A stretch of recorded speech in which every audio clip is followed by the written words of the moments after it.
A quick thing before we get started. I know I bring up on a regular basis that you should consider subscribing to the Washington Post. As someone who already listens to us, I think there are a lot of things you'd appreciate about having a subscription. You can learn more about every story you hear on this podcast and so much more. And you can listen to almost every article that's on our website or app. And maybe this will make a difference if you've been thinking about it. Right now, you can become a subscriber for just $2 every 4 weeks for your first year. $2 every 4 weeks. It's an incredible price. And after that, it's just $12 every 4 weeks. You can cancel anytime. This offer is only available for a limited time, so go to our show notes and look for our subscription link right now. Or go to washingtonpost.com/subscribe. That's washingtonpost.com/subscribe. A new book about former President Joe Biden is rattling Democrats. That's where we're starting the 7 from the Washington Post. I'm Hannah Jewell. It's Thursday, May 15th. Let's get you caught up with today's 7 stories. Original Sin is a new book from CNN anchor Jake Tapper and Axios reporter Alex Thompson. The authors describe the former president's physical and cognitive decline over the course of his presidency, and the efforts of loyalists and family members to shield the diminished president from full public view. The book contains many claims about Biden's health. At one point, Tapper and Thompson write that aides were reportedly considering using a wheelchair to transport Biden if he won a second term. And the authors make the argument that Biden's decline was the sole defining reason for Trump's victory in 2024. The book comes as a growing number of Democrats are publicly second-guessing their party's handling of the last election. The issue's reemergence makes it likely that any Democratic presidential hopeful in 2028 will be challenged on how they viewed Biden in 2024 and what they said about it.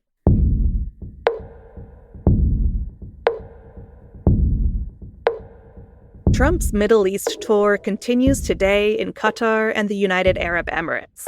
That's number 2. Yesterday, Trump laid bare how he is changing America's role in the world in a far more transactional direction, one based more on quick wins than sweeping declarations of grand strategies. He met with Syria's new leader, Ahmed al-Shara, in Saudi Arabia. He then traveled to Qatar and asked Qatari mediators to help broker peace with Iran. And he once again declared that he would be a fool not to take Qatar's offer of a luxury jumbo jet for his use. And Trump praised the Emir of Qatar, Sheikh Tamim bin Hamad Al Thani. But we've been friends for a long time, and this is an outstanding man. He's a great man, and we're going to help each other. The United States is in a very strong position militarily. We have the best equipment anywhere in the world. You're buying a lot of that equipment, actually, and I think we're going to see some of it in action tomorrow. Today, Trump is visiting with troops and giving a speech at a U.S. airbase in Qatar. He's expected to depart for Abu Dhabi after his speech. You can follow live updates from Trump's tour in our newsletter today. As usual, just follow the link in our show notes.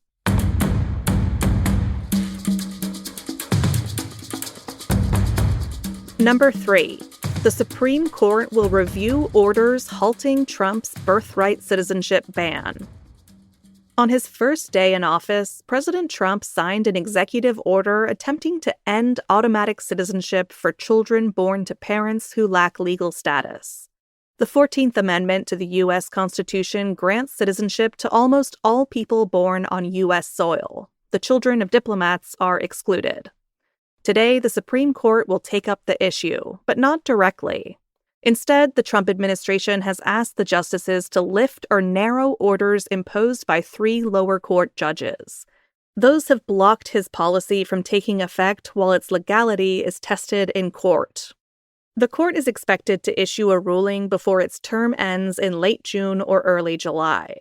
A ruling in Trump's favor could clear the way for the administration to begin implementing its citizenship policy in certain states.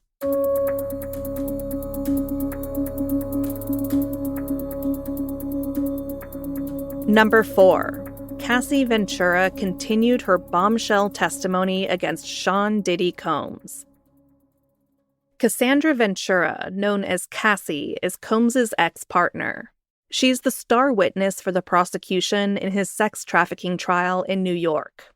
Ventura filed the first sexual assault lawsuit against Combs in 2023. He's now faced more than 70.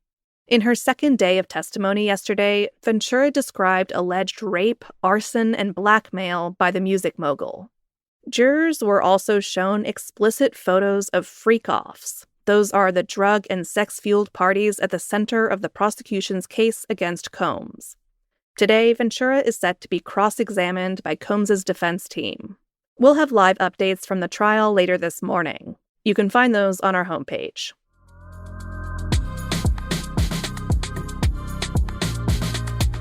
Number 5. U.S. overdose deaths plunged last year. The latest federal data on drug deaths was released yesterday. It offers some hope that public health measures are paying off.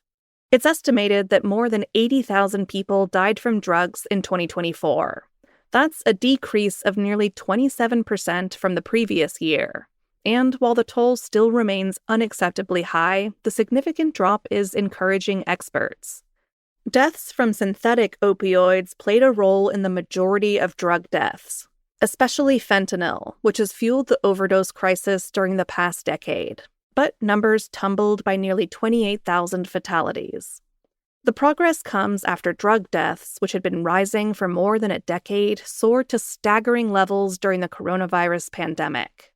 However, experts are concerned about what comes next. The Trump administration's recent cuts to federal public health agencies and proposals to cut Medicaid threaten to undermine future progress. Several wildfires are burning in Minnesota and southern Canada. That's number 6. In recent days, wildfires have erupted on both sides of the U.S.-Canada border.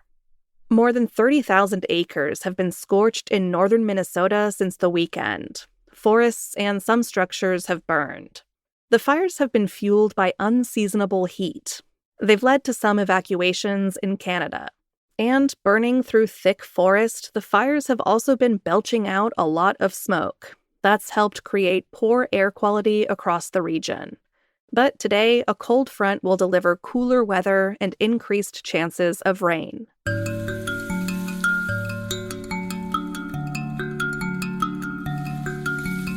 And at number 7, chimpanzees care for each other's wounds with healing plants. Scientists already knew that wild chimps self-medicate when sick or injured. But new research published yesterday reveals that chimps in Uganda sometimes administer first aid on each other. While this is an amazing discovery on its own, scientists want to know why chimps do this. They're not sure whether the skills are instinctual or learned. And the behavior raises questions over chimpanzees' capacity for empathy and altruism. Unfortunately, empathy is hard to prove when you can't just ask the chimps themselves. But if you ever find yourself with a scrape in the jungle, hopefully there will be an empathetic chimp nearby to help.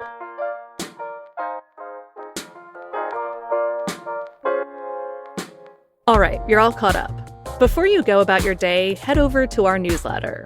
The 7 Morning Briefing is where you can find links to all the stories I talk about here on the podcast. And today, even better, it's where you can see a video of those lovely chimps taking care of each other. Find a link to the newsletter in our show notes. And don't forget to subscribe. You have no excuses. It's free. I'm Hannah Jewell. I'll meet you back here tomorrow.